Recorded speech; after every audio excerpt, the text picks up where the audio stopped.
Divination. Divination. Divination. This has to do with contacting spirits, entities, spiritual beings, energies, using an object that could be, i.e. tarot cards, ruins, fetishized objects, what else? Pendulums.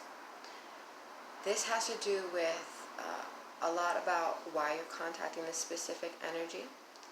If you're providing a service, your intention behind contacting this energy and the manipulation of the energy around you, and kind of, for lack of a better word, messing with the energy around you in order to call this specific quote-unquote energy to you.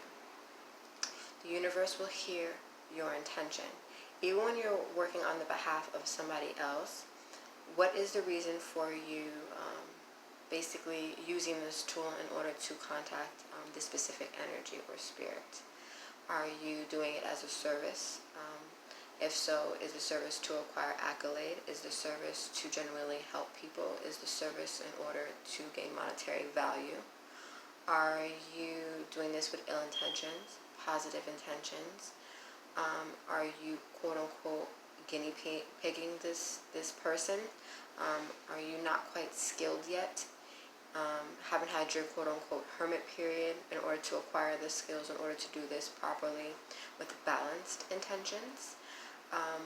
You must realize people say don't do certain things because you can attract negative entities. That's very much possible and true if you are not skilled enough.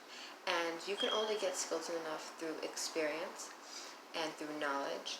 And you must take your hermit period out of your life without the expense of any other human being, and really work on your craft and work on your quote-unquote art.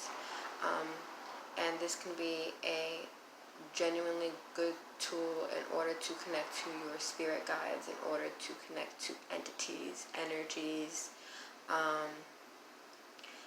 in order to acquire knowledge. I don't necessarily think, and this is my own personal theory, that when manipulating these energies, asking specific questions in regards to the future, because it's not for you to know the future.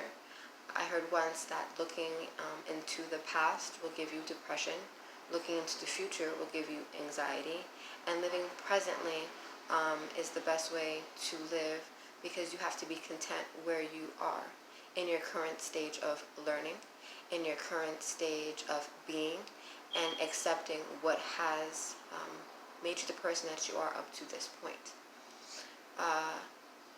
Fortune telling, things of that nature, people like, well, it's not true. You have to understand these people are doing it for a living, and they do it night after night, and their energies are depleted, and there could be a certain amount of resentment for what people want to hear. A lot of people want to hear what they want to hear when they do these fortune tellings, and that can rub the individual the wrong way. But in order to sustain a living, they have to basically have ill intentions.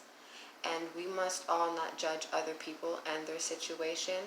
So just remember, when you are tampering with things of this nature, whether it is yourself or you're asking somebody to do it on your own behalf, to have the best intentions, because that frequency will be heard through the universe. And manipulating such energies can manipulate your frequency. Things can get attached to you. You did call it to you. It's the law of attraction.